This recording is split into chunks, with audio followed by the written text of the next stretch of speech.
यह आदमी जय है। वह एक अमीर परिवार से है, लेकिन उसने लॉस एंजिल्स में स्वतंत्र रूप से रहने का फैसला किया। उसका जीवन अच्छा नहीं चला क्योंकि उसे जुए की आदत पड़ गई और वह कर्ज में फंस गया। अब उसे मानसिक अस्पताल में चौकीदार के रूप में काम करना पड़ रहा है। जय अपने बटुए की जांच करता है और विंसेंट को उसकी ऋण शार्क से पैसे वापस करने की आस्था दिखाता है।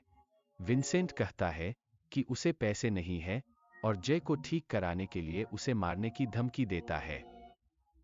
जय ने सहकर्मी से पैसे उधार लेने की सोची थी, पर सहकर्मी ने बताया कि उसके पास कोई पैसा नहीं है। इसके बजाय उसने उसे घर जाने और अपने भाई की शादी में भाग लेने की सलाह दी। जय ने धन्यवाद कहा और अपने पिता से पैसे मांगने का फैसला किया। फिर उसने माता-पिता को फोन करके बताया कि वह न्यू ऑरलियंस में घर जा रहा है।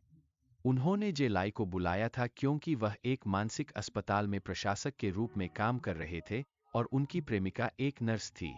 उसके पिता ने उसे अपने प्रेमी के साथ ले जाने के लिए कहा और वह मजबूर हो गया। वह अपने प्रेमी को लाने के लिए कहा गया था और जय को उसके झूठ के लिए धन्यवाद करने के लिए मजबूर किया गया। वह काम पर सभी नर्सों को उसके साथ बाहर जाने की कोशिश की, लेकिन किसी को भी उसमें दिलचस्पी नहीं थी क्योंकि वे जानते थे कि वह सिर्फ शराबी था जिसे जुआ पसंद था। लंच ब्रेक के दौरान जय को डॉक्टर बर्टेलमैन नामक डॉक्टर के कार्यालय में बुलाया गया था। वहां पहुंचकर डॉक्टर बर्टेलमैन थोड़ी नाराजगी से एक मानसिक रोगी को एक अनुचित पत्रिका और शराब देने के लिए जय से नाराज थे। जय को चेतावनी न दी गई थी कि अब वह अपने पति से न बातचीत करें। बर्टलमैन ने अपनी नई पत्नी डेजी से मिलने का निर्णय किया, जो अपनी मां की मौत के बाद से उदास रहती थी। वह डर गई थी कि उसकी मां उसे परेशान करेगी। उसकी हालत इसके चलते खराब हो गई और उसे मानसिक अस्पताल में भर्ती कराना पड़ा। उस रात डेजी अचानक चिल्लाई। जय उसे अपने कमरे में पाया, जहां एक और मरीज था। डॉक्टर बनने का नाटक कर रहा था और दवा दे रहा था। जय ने डेजी से सावधानी बरतने को कहा और अस्पताल से निकल गया। फिर उसे पता चला कि डेजी उसके पीछे आ रही थी और साथ जाना चाहती थी। जेक ने उसे अनुमति नहीं दी और उसे पैसे दिए या अपने परिवार को बुलाया, फिर छोड़ दिया। लेकिन वह इसे सहन नहीं कर सका। अंत में अरद ने उसे क्लब में ले गया। वहां पहुंचकर जय ने नर्तकों से मिलकर उन्हें अपनी प्रेमिका बनने और भाई की शादी में भाग लेने के लिए कहा। दुर्भाग्य से कोई इच्छुक नहीं था।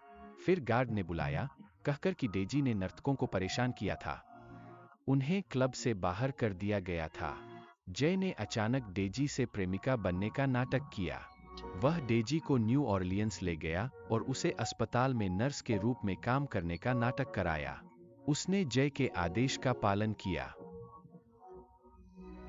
एक विमान में डेजी बाथरूम में चिल्लाने से शुरू करती है, जबकि उसके आसपास के व्यक्ति सो रहे हैं।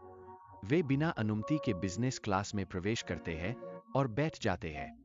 जय के घर पहुंचने पर डेजी को उसकी मां से मिलवाया गया, जिसने उसे अतिथि कक्ष में जाने को कहा।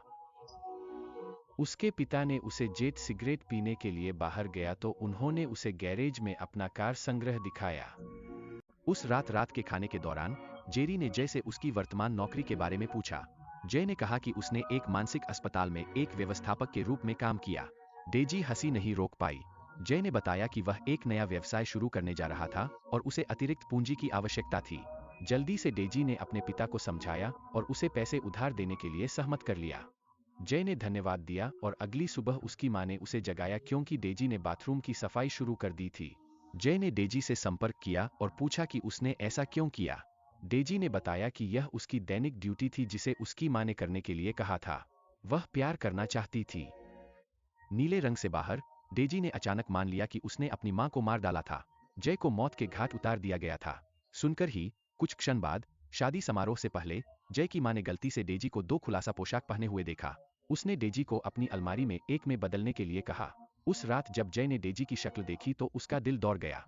समारोह शुरू हो गया, लेकिन डेजी ने जय को चौंका दिया।